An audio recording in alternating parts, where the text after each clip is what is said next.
Fala, comandantes! Você, manicaca, piloto amador, piloto comercial e piloto profissional. Sejam muito bem-vindos ao JetFlow Aerocast. Estamos hoje aqui em Sanford, Flórida, transmitindo para você, diretamente, as últimas notícias da aviação mundial, aviação brasileira e, lógico, trazer um pouquinho de humor também, né, Mota? Mas, antes de mais nada, não se esqueça de se inscrever, dar o joinha, like, ativar o sininho e seguir a JetFlow podcast para que nós possamos divulgar mais e mais nosso trabalho. Ao meu lado, comandante Henrique Mota, como sempre aqui, companheiro de jornada aqui Seu copila na jornada. Nada de copila, aqui, tudo na esquerda aqui.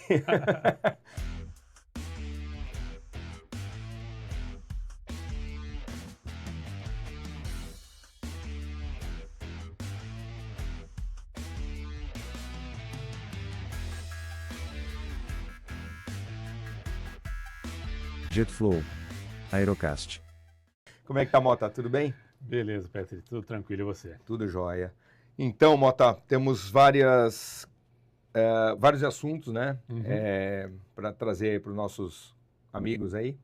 E um deles a gente não pode deixar de falar, que é a questão do acidente do Air India, né? Que já saiu o relatório preliminar da Air India. Mas, vamos deixar isso por último?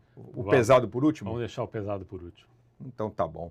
Bom, Mota, vamos falar sobre comunidade entusiasta de avião. Lembra que eu falei para você? Você é manicaca, hein? Porque eu também fui manicaca, ele também foi manicaca um dia. Só até hoje, né? Até hoje. A gente só mudou a faixa, né? De manicaca para... Só aumentou o tamanho do avião, só. Exatamente. Então vamos falar um pouco de comunidade entusiasta da aviação. E aí, Mota? Pô, eu acho que todo piloto, quase todo, né? Foi um entusiasta ou ainda é, né? Muitos ainda são de aviação. E eu estava pensando aqui, o que você fazia? Eu fazia algumas coisas assim, antes de começar a voo, até já durante, já voava tal. A gente tinha aquele negócio de ir no aeroporto, ou ficar ouvindo fonia. Você lembra o que você fazia na sua época lá, que era assim, voltada essa parte dos entusiastas aí? Sim. Então, Mota, a parte tecnológica na época não tinha muito acesso a isso daí. Não sei se porque na época meu pai não apresentou isso, questão de fotografia, questão de rádio, mas eu cheguei a comprar no Paraíso, lá no bairro Paraíso, tinha uma lojinha lá que vendia um radinho lá que você comprava, eles convertiam a frequência. Eu lembro. Você lembra? Era no final ali da Avenida Paulista, ali quase próximo ali a 23 de maio. E eu lembro que ali você comprava um radinho ali e a gente conseguia ver a frequência do app, a aproximação e a torre, né? Talvez também tinha ground, o solo, né? Aí o que aconteceu? Eu comprei um daquele lá e ia pro terraço lá de Congonhas lá e ficava lá com meus amigos lá escutando. Daqui a pouco, tá vindo um Electra. Aí daqui a pouco um Fokker 27, né? E a gente ficava ainda dando nota no pouso ainda, né? Dando nota no pouso. Mas assim, fotografia não, porque eu fui ter acesso a isso muito mais, quando mais velho, né? Mas desde pequeno, o meu pai me levava no aeroporto, no terraço tanto de Congonhas, como também de Campinas aos domingos, porque para ver os aviões que vinham da rota europeia, né, dos Estados Unidos, que operava em Campinas na época, isso eu devia ter 7, 8 anos de idade, muito tempo atrás, né? Isso daí não era nem na década de 80 ainda, 70, comecinho de 80. Nem tinha Guarulhos, né? Não tinha. Então, em São Paulo, para ver avião maior, widebody, tinha que ser Campinas. Guarulhos foi... Guarulhos acho que 85. 85, Então, 85 começou Guarulhos. E eu lembro que Guarulhos também tinha um terraço no início, para spotters ali. E a coisa que eu mais adorava de Guarulhos era parar na cabeceira, que hoje não pode mais, né? Você tem aquela placa lá que não pode... Eu fazia isso direto com meus amigos. Estacionava ali e ficava até de madrugada, porque era manhã cedinho, começava a chegar os internacionais, né? Ficava ali na área de segurança hoje que não pode. Hoje não pode. E aí ia pro terraço e a coisa mais linda do mundo era você ficar olhando ali o cockpit dos MD-11, que é cockpit gigante, com a luz interna acesa. Então você vê os dois pilotos trabalhando lá para sair, os voos para a Europa, para os Estados Unidos. Putz, eu lembro meu pai uma vez me levou, porque ia vir um Concorde para São Paulo. O Concorde operava no Rio mais, né? E ele ia vir, acho que nem estava mais operando no Rio essa época, mas acho que foi algum fretamento, alguma coisa, para São Paulo. E a gente foi lá, ficou no terraço de Guarulhos só para ver o Concorde, cara. Não, isso eu não tive essa oportunidade. Muito legal. Não tive.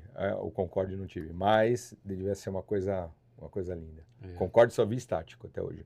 Mas assim, o auge da manicaquice, né? Vamos dizer assim, foi que na época nós fazíamos o quê? Era a banca de jornal, ficava azucrinando lá o tio da banca de jornal para ver quando que chegava a edição da Flap, né? A revista Flap.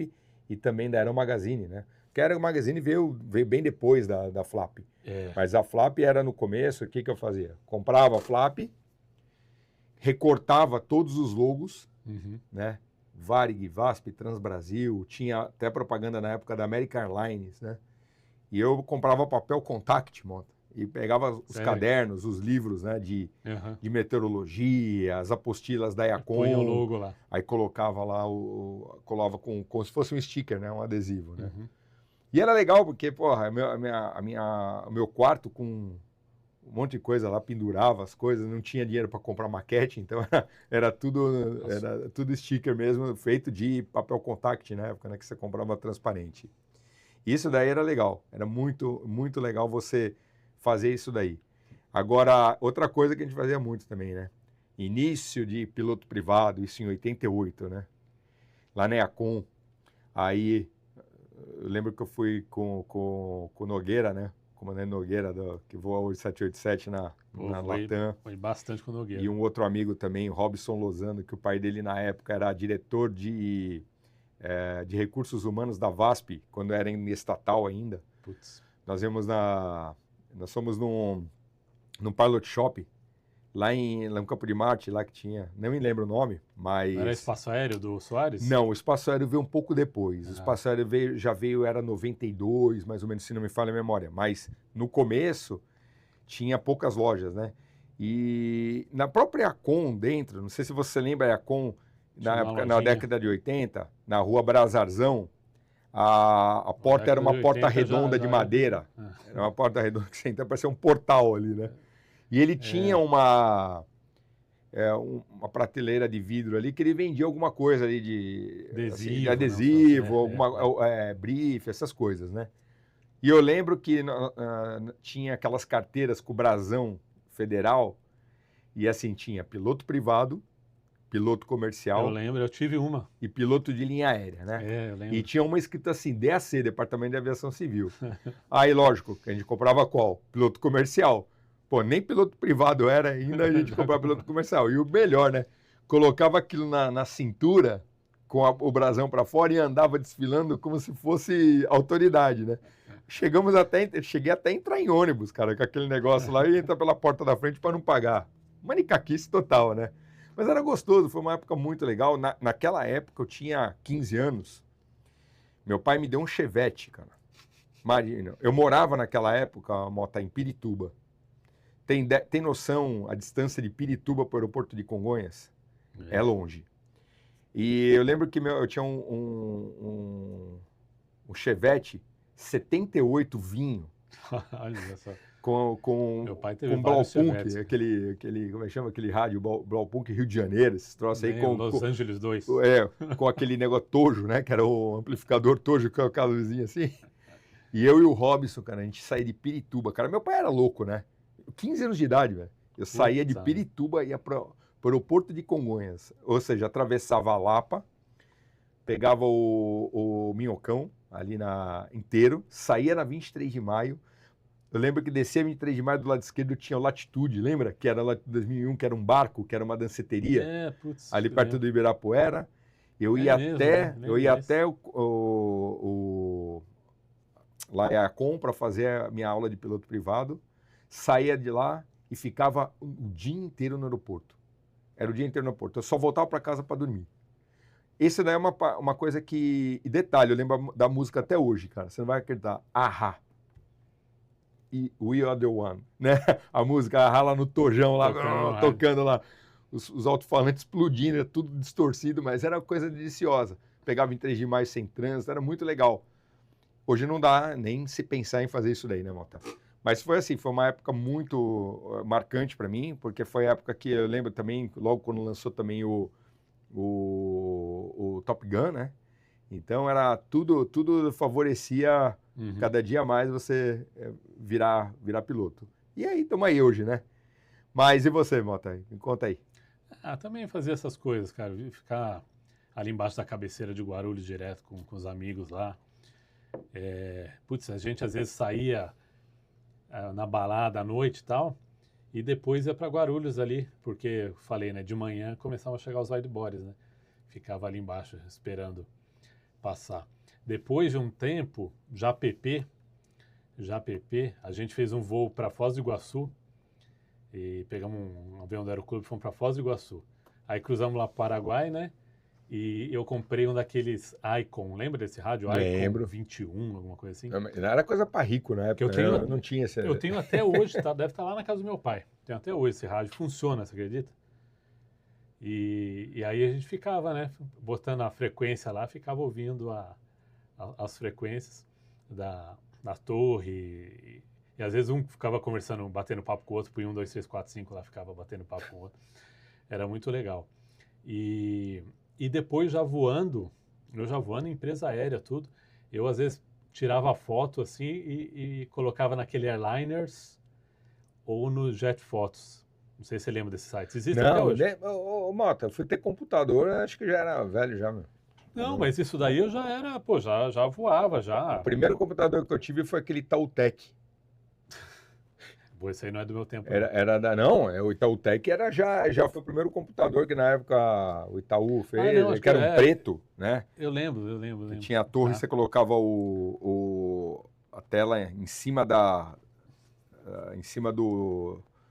o que seria a torre, né? Que você coloca que era na horizontal. Na horizontal, colocava ali. Foi o primeiro, eu não sabia nem ligar o Windows naquela época. Não, mas nessa época tinha aquelas... Era o primórdio das câmeras digitais. Você teve aquele né? PC500, PC300 e PC500? Eu não lembro qual foi o primeiro, mas eu tive um daqueles que você tinha que colocar um disquete antes para inicializar, lembra? Lembro. Um disquete 5/4, aquele grandão. Ô Mota, sabe o que a gente podia fazer? No próximo programa a gente podia falar sobre nossa época de Aeroclube.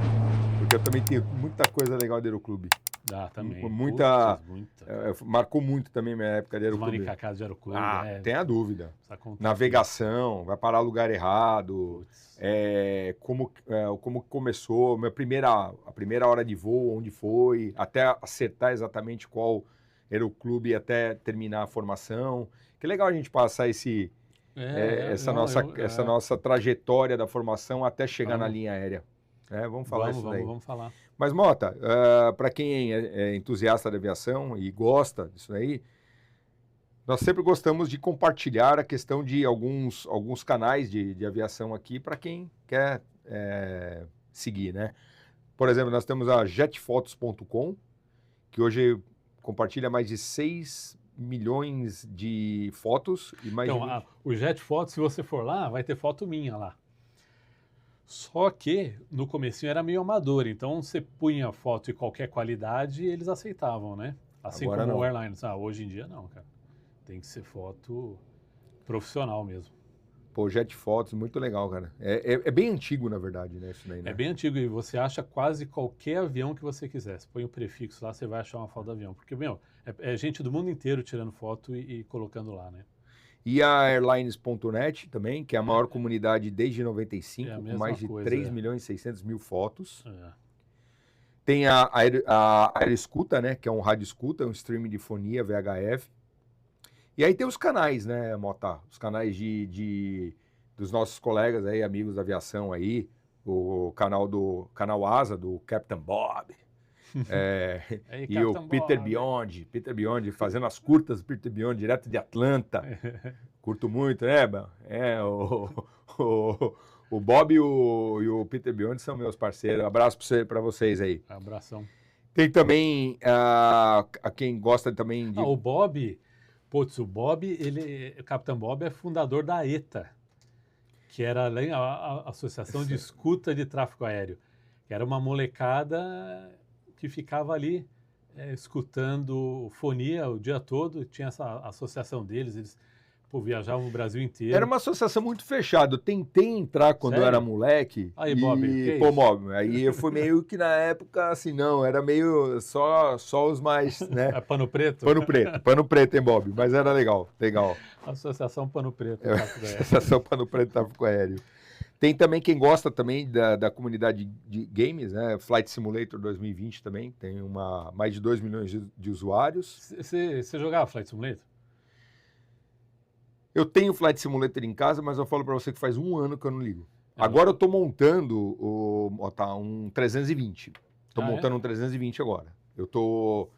Já comprei praticamente todas as peças, agora eu estou mandando fazer um frame e eu quero fazer um negócio, porque assim, eu não tenho paciência de ligar um computador e ficar scrollando com o mouse, o overhead, essas coisas. Não, eu não tenho paciência.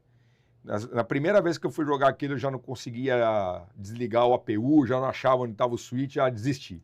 Aí agora não, vou lá, agora vou fazer o overhead, vou fazer tudo certinho. Várias telas. Vou fazer castelas, tudo aí, vai ficar legal. Então vou montar um... E assim, eu não gosto, não é que eu não gosto, eu não sei jogar em comunidade, pode ser que até eu venha me inteirar, mas eu não sei jogar em comunidade. Mas assim, o que eu gosto é de você fazer um voozinho. Tipo assim, vou fazer um São Paulo-Fortaleza, pô, legal você dar aquela lembrada, né, de fazer os procedimentos, tudo. Eu acho muito sadio isso daí. Eu usei muito para treinar até IFR. Como meu pai, na época, voava para os Estados Unidos, né, a Transbrasil, ele trouxe, eu não sei se é o primeiro, talvez o primeiro Microsoft Flight Simulator, que a pista, ela era só o contorno, assim, e sempre decolava daquele Meigs Field em Chicago. Lembra disso? Nem existe mais aeroporto fechado. Lembro. E decolava de Cessninha ali. Mas para treinar NDB, VOR, era muito legal. Eu usava isso aí bastante. Então, depois, modernizou muito, eu meio que perdi os equipamentos de hoje, inclusive, Mota, para quem dá instrução, no nosso caso, que somos instrutor também de Airbus, ajuda demais também você manter a proficiência também. Porque você consegue hoje simular, inclusive, malfunctions, essas coisas, entendeu? Sim. E é muito legal. Hoje o nível de realismo é absurdo. Né? Eu tô montando. Quando tiver, nós vamos fazer vamos gravar um desse daí lá, tá? Bom, tem, como eu disse, canal Asa, né, do Capitão Bob. Tem o Tiozão Podcast, também parceiro. O Tiozão é parceiro da JetFlow Aviation. Tiozones é parceiraço nosso aí. Aliás, Tiozão vai estar com a gente lá no dia 8 de agosto no Hotel Ibis lá. Prestigiando nosso evento lá, né, de FAA e também de imigração. E a Flap TV, que a gente não pode deixar de mencionar, né? Do Panda. Do nosso querido amigo Panda Betting. E também a equipe do Panda, que são pessoas fantásticas, né? Apesar de não serem pilotos, mas são pessoas voadas como passageiro e conhecem a aviação. Falando em Flap TV, antes você falou da revista Flap, né? Uma coisa que eu adorava, eu sei que ainda tem, mas que eu gostava muito da revista Flap era o anuário que eles faziam das frotas, lembra? Todas as empresas que operavam para o Brasil, as domésticas, claro, as internacionais, eles faziam um anuário com a frota de cada uma delas, as rotas, tudo. Mas eu acredito que tem ainda, viu? Tem, eu sei, tem. A Flap continua fazendo, o Panda herdou esse anuário. Tem, inclusive, uma edição que nós estamos nela também, né? A JetFlow Aviation está nesse anuário e é bem legal. Lógico, formatação mais moderna, mais tecnológica, ela acompanhando a modernidade, né? Mas a Flap, ela tem a nostalgia, né? O nome Flap tem, se você fazer a conexão Flap, revista Flap, é igual banca de jornal. Então, isso não tem como... o único saudosismo que deixa hoje é realmente a questão da banca. Porque antigamente era assim, você não via a hora que chegava, você não tinha a data que chegava. Existia um estimado, mais ou menos, todo dia 7, 8 de cada mês, chegava a revista. Então a gente chegava todo dia lá pro seu Zezinho lá da banca, lá, e chegou a revista Flap, chegou a revista... Não, e quando chegava, ó, reserva minha, tá? Ou já queria pagar antecipado e tal, para manter. Hoje a tecnologia nem permite, né? Hoje você tem mais banca de jornal. Então, a Flap partiu para quê? Para edições digitais e também, ela até entrega também, mas hoje é por malote, né?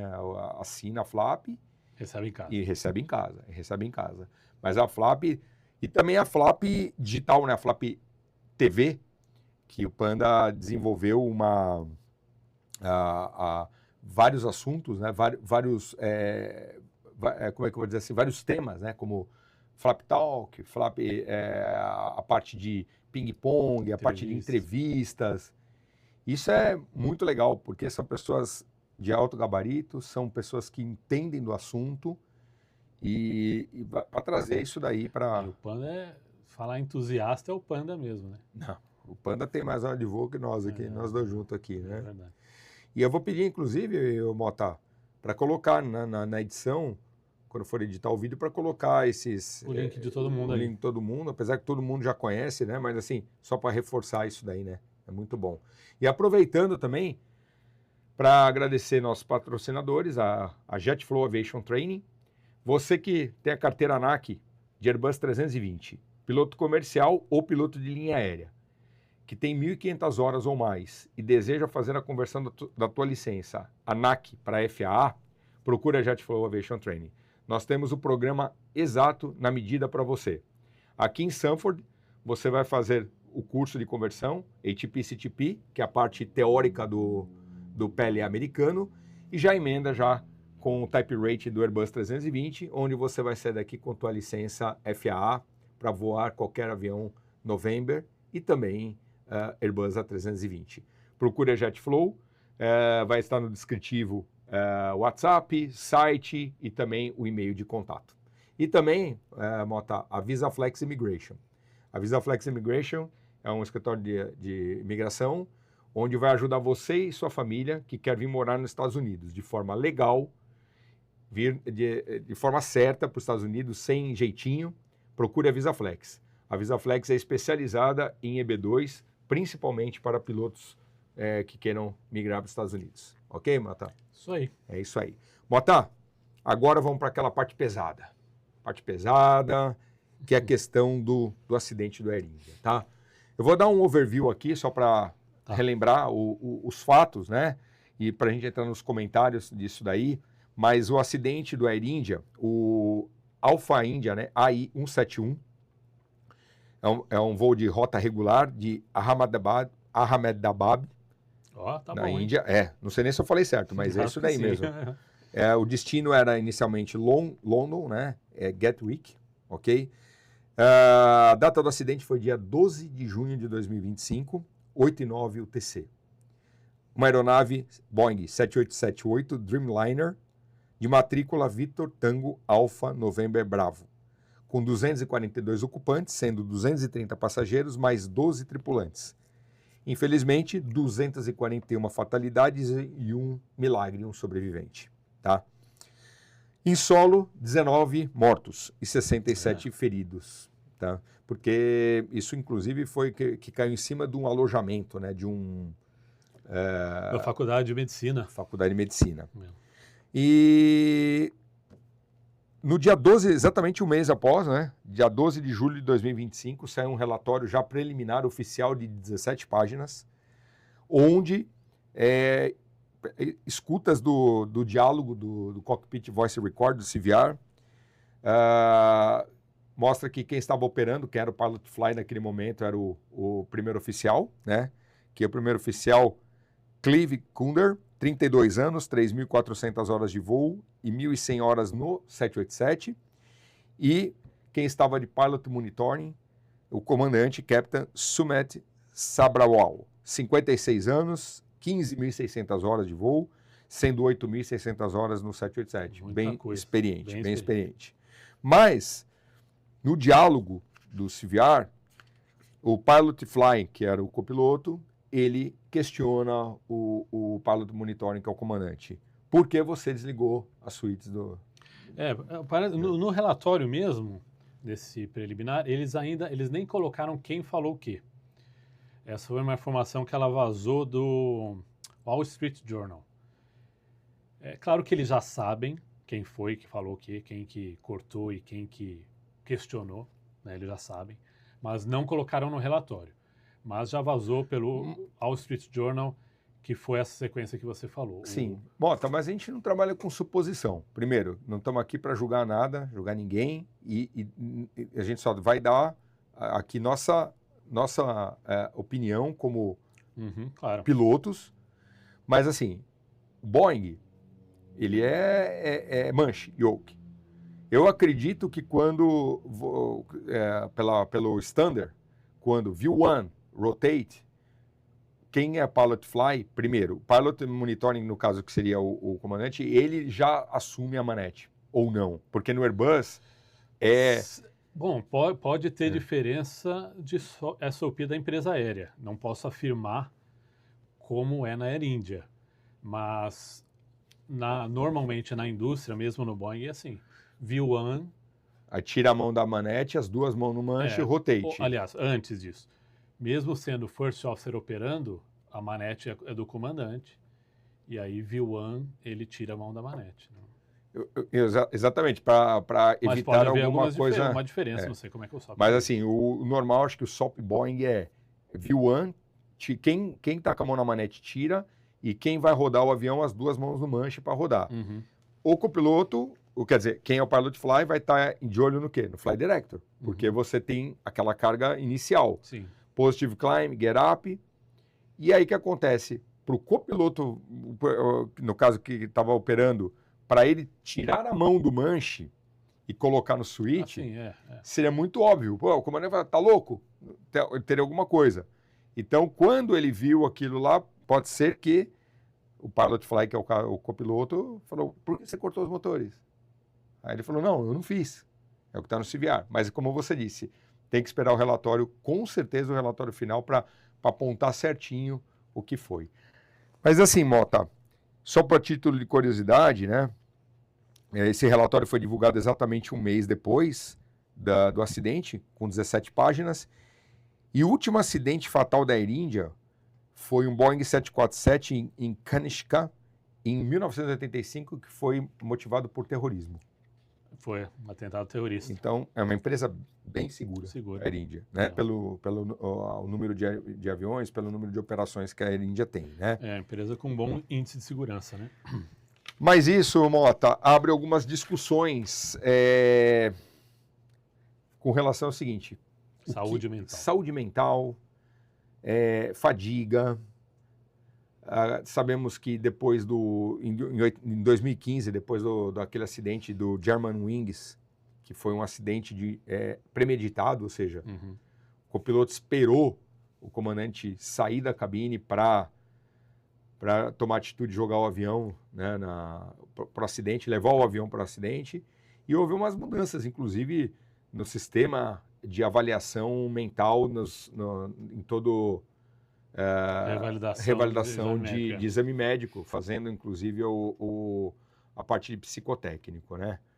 Mas assim, Mota, o que você acha na tua opinião?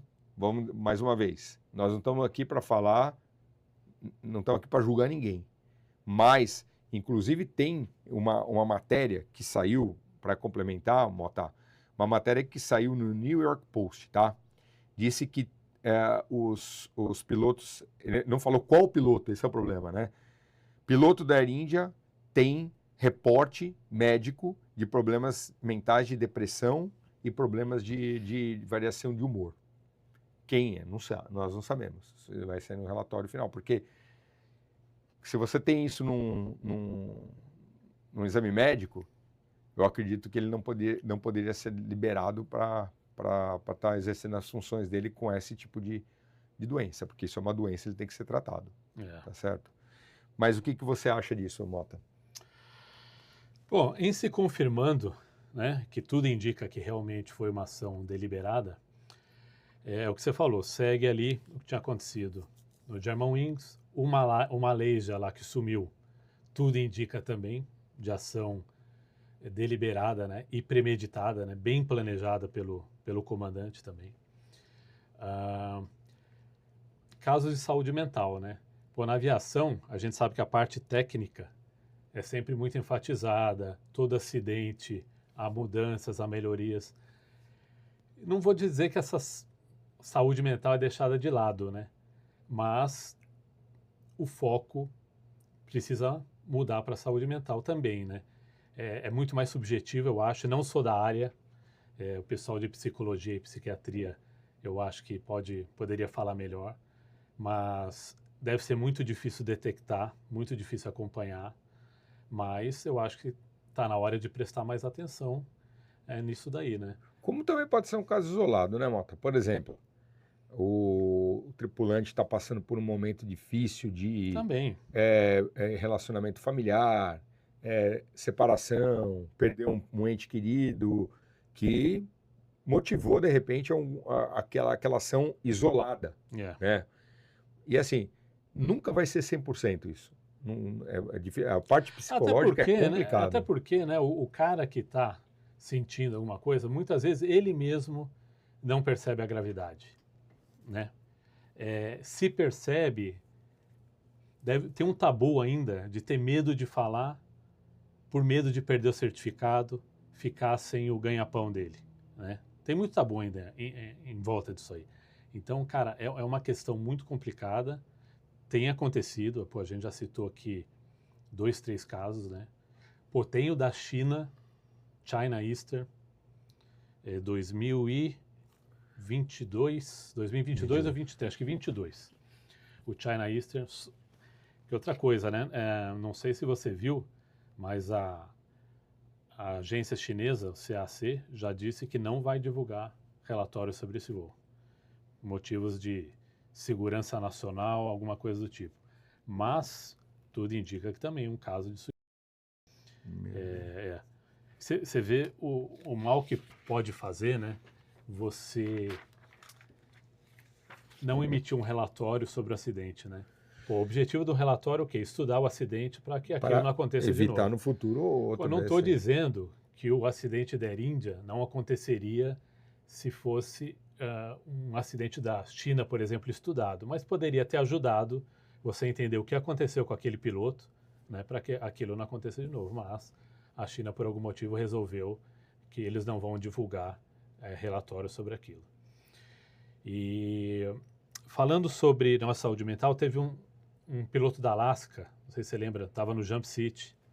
Lembro. Também tentou... Isso faz o quê? Um ano e... Deve fazer um ano e pouco. Atrás, ele tentou, né, atacar, tentou cortar, acho que puxar o punho de fogo. Ele estava de Jump City num Embraer, se eu não me engano, da Alaska, da regional da Alaska, chama Horizon, e ele tentou, do nada, pulou em cima dos punhos de fogo lá. Não lembro se conseguiu puxar algum, acho que não, acho que os pilotos conseguiram conter, tiraram ele da cabine. E então, cara, são alguns casos acontecendo aí, né? Tá na hora da indústria prestar atenção nisso daí. Esse problema, esse caso da Alaska gerou uma diretiva da FAA já preocupada com saúde mental. E, inclusive, gerando um relatório, gerando um manual e uma diretiva até para destinar recurso para cuidar de saúde mental de pilotos, a contratação de psicólogos, psiquiatras e tal. Inclusive, até mesmo acesso à cabine por tripulantes também agora tá tendo mais restrições ainda por conta disso daí. Isso aí foi cada vez aumentando mais, né? As restrições, desde lá do 11 de setembro, passando por esse problema do Germanwings, mudou um monte de procedimentos de acesso à cabine. Demais. E, Mota, e assim, isso também leva a gente tem que destacar, né, que a questão, né, de alguns pontos críticos, né, de fator humano, né, a questão de percepção, cenário, mas isso também tem um assunto também que é muito interessante a gente falar, que isso quem estava defendendo é a autoridade europeia, a EASA, do single pilot, né? Mota, me fala uma coisa, sinceramente, você é a favor A pergunta é, você é a favor de single pilot, sim ou não? Não. Não, nem eu. A resposta... Redundância, né? Redundância. A aviação a gente trabalha com redundância, né? E sempre foi assim. Exato. Por isso que o avião tem, né, 2 motores, tem um monte de sistema hidráulico, 2 ou 3, sistema elétrico cheio de backup, sistema de pressurização pneumático cheio de backup. A aviação sempre trabalhou com redundância. Aí você vai trabalhar com piloto só por quê? Né? Exato. Imagina, EASA apoiando o single pilot. Tanto que aconteceu o que agora? Recuou. Recuou, né? Só para você ter uma ideia, a EASA começou em 2020, né? Até agora 2024, ela começou os estudos do que chama-se de EMCO, que é Extended Minimum Crew Operation, né? Ou seja, para a EASA é muito evidente que o piloto é o mal necessário. O EMCO, ele é o começo desse projeto, porque ele ia focar em voos long haul, onde vão 3 pilotos, né?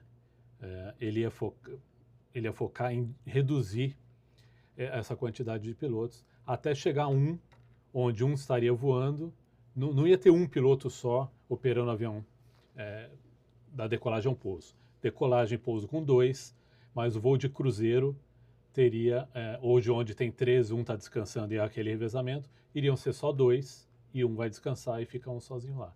Esse era o objetivo, começando pelo EMCO, para progredir depois para o single pilot mesmo, né? Segundo o que eles alegavam, qual seria, a gente está falando em redundância, qual seria o backup do piloto? Inteligência artificial, né? Mas chegaram à conclusão que está muito prematuro, está muito cedo para isso, e deram, não vou te dizer que cancelaram, mas deram uma adiada. Por coincidência, 8 dias depois do acidente, 20 de junho, a EASA anuncia a suspensão dos projetos. Anunciou. E assim, dia 23, depois de 3 dias, eles disseram que a EASA não vai mexer com isso antes de 2030. Então nós estamos falando aí que esse projeto, tomara que ele seja completamente enterrado. Mas sabe o que acontece também, Pé? Se for pensar, vamos falar em um piloto só, no avião, né? Concorda comigo que para ter um piloto só, o avião tem que ter a capacidade, o backup tem que ser automatismo, né? Inteligência artificial. Então o avião tem que ter a capacidade de pousar sozinho, se tiver que alternar, né? Você tem que considerar que vai acontecer alguma coisa com o piloto, vai ficar incapacitado. Tá, mas e a detecção disso? Você tem um pilot capacitation? Então. O sistema vai detectar onde? Eu ia chegar lá, é outro problema. Que horas que vai detectar isso? Porque, assim, eu entendo, mais ou menos assim, se o avião tem que ter uma tecnologia que você tem que ficar dando input, por exemplo, a cada 3, 5 minutos para ver se você está acordado, né? Aí chegou naquele tempo, você deu o primeiro input e não mexeu em nada.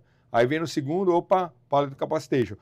Assim, é difícil você ter um gerenciamento disso. Então, é por essas coisas que eu acho que tá longe ainda.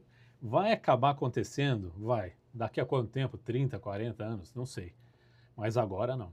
Até porque, se for pensar, as aeronaves que estão aí hoje, disponíveis na aviação, no mercado da aviação comercial, nenhuma tem a capacidade ainda disso. Todas vão precisar de adaptação, né, para poder operar com single pilot, né? Cara, o investimento deve ser tão alto que será que vale a pena? Talvez valesse a pena se começasse de um avião do zero. Agora a gente vai construir um avião Airbus, agora a gente vai construir um avião preparado para operar com um piloto só. Cara, mas quanto tempo... Não, e fazer milhares e milhares de horas de voo testando aquilo, entendeu? Não, por isso que isso vai muito longe, cara. Não, e você imagina a certificação disso, um negócio totalmente novo. Vai longe, vai acontecer um dia, eu acho que vai. Isso vai ter briga. Mas não é para agora. Isso vai ter briga, questão de barreiras de erro, fadiga, a questão do fail-safe tecnológico, né, insuficiente. As automações de cabine, como falamos, o monitoramento ainda está muito imaturo. Percepção pública desfavorável, voa com o piloto só, cara, porque assim, caramba, hoje, quantas vezes você já saiu da cockpit para ir no banheiro e fala assim, só tem um piloto. Não, tem 2, tem o piloto automático e quem está lá, né? Também tem esse problema. A questão também dos cenários, né? que tipo de cenário de pane vai ter? Despressurização, incêndio, falha elétrica, exemplos, né? Que exigem 4 mãos para leitura e execução. E também a questão, fator de union, sindicato, essas coisas aqui. Isso daí é perder emprego também, né? Vai reduzir também emprego. Mas, Mota, foi o que a gente conversou. Muito ainda a se fazer. Eu também muito acho. ainda... Eu acho que está muito longe.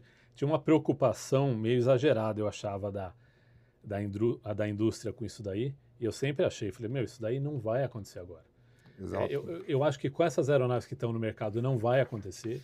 E a hora que decidirem fazer, vão falar assim, tá ok, agora vamos construir um avião comercial de grande porte, preparado para voar com um piloto só. Cara, mas pensa uma coisa, a Boeing e a Airbus hoje, quando elas vão lançar um avião, desde a concepção do avião, você pega o 787 e o A350, que são os dois mais modernos, meu, vê quanto tempo demorou desde a concepção desse avião até o primeiro voo comercial mesmo, né? O primeiro voo numa empresa aérea. É mais de 10 anos. Então, se eles começassem hoje, vão hoje desenhar um avião para um piloto só, cara, demoraria no mínimo 10 anos para esse avião estar pronto. E, como eu disse, esse avião tem que ter a capacidade, o backup seria o automatismo, esse avião tem que ter a capacidade de voar sozinho, caso aconteça alguma coisa com o piloto. E o avião, ele tem a interação com tráfego aéreo, interação com outras aeronaves. Como é que você vai gerenciar tudo isso? Vai acontecer? Vai. Inteligência artificial está avançando rápido? Tá. Mas eu acho que não está tão perto como as pessoas pensam. É isso aí. Bom, tá. É isso aí. Estamos chegando mais ao fim de mais um episódio. Já deu por hoje. Chegando ao fim de mais um episódio Tinha um monte de coisa pra falar aqui. Não, vamos deixar para o próximo aí. E foi bem produtivo, foi bem legal. Vamos trazer mais histórias no nosso próximo episódio, né? Comandantes, mais uma vez, sininho, like, se inscreva, comentário, fala o que vocês quiserem aí, fale bem, fale mal, mas falem da gente, para a gente poder ter base e trazer mais conteúdos para vocês, tá?